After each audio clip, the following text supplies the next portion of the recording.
I'm thinking today about giving and taking.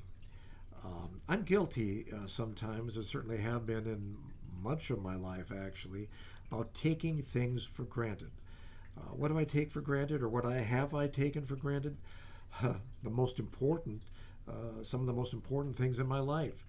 I've taken for granted the love and loyalty of my wife at times. I've taken for granted the gift of children who have been almost always ideal in my life. I enjoyed having them and raising them. I've enjoyed seeing the adults they've grown into. But sometimes I don't express that in gratitude or even think about it that much because I've taken for granted that this is just the way things are. Even though I'm in my 70s, there are times, really quite recently, I suppose, where I took for granted good health and the prospect of a long life. I've done that for others sometimes in my life too. And as you may know, my family, my wife and I, have both faced some significant health threats over the last 2 years, which have actually presented the possibility of greatly shortened lifespans for both of us. Glad to say that Anne, in particular, is doing very well. Actually, I am too, even though cancer remains a possibility for both of us, and in my case, actually a reality. So I've taken for granted in the past good health. Now I take less for granted because of the wake up call that these circumstances have imposed on me. There is much to be grateful for, and that's where the give comes in, giving gratitude.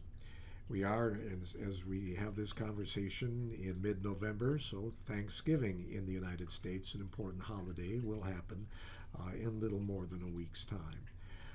It's easy to, in that moment, reflect, if we allow ourselves to, when we're gathered with our family and friends, just how precious those occasions are and how precious the people are in our lives. It's a good time of year to express that gratitude to them, to give thanks to those who love us, to those we love, to our God, most importantly, and to the situations that we find that are very positive and good for us.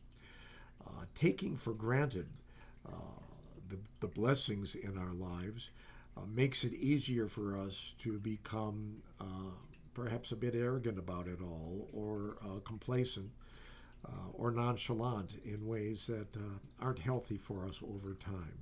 If we're ever grateful, we don't expect as much either because we're just grateful for what we have. It makes us, it sort of sets the stage, I think, for being more generous with what we have for those who maybe are struggling more than we are. There is a lot to be grateful for in, I hope, every person's life, even when there is adversity also in every person's life. Let's not take for granted those things that we hold dearest. Uh, Marketers would have us think that satisfaction and happiness is always the result of gaining more stuff, more financial clout. Uh, those are nice, sure, but they're not fundamentally important to our happiness. It sounds corny to say that, but I think we do need to remind ourselves, and just by looking within, we can experience that, and we know that it's true. There is a great deal to be grateful for that does not have a price tag attached to it. And taking for granted those intangibles, those of infinite value, relationships, love, the security we get from a strong faith life, all of that. Those who are doing their best to keep us healthy, if we're struggling with health issues, those too, those are the intangibles that give us grounds for great gratitude and the opportunity to smile even on cloudy days. Happy Thanksgiving, whether you're in the U.S. or elsewhere, 2023.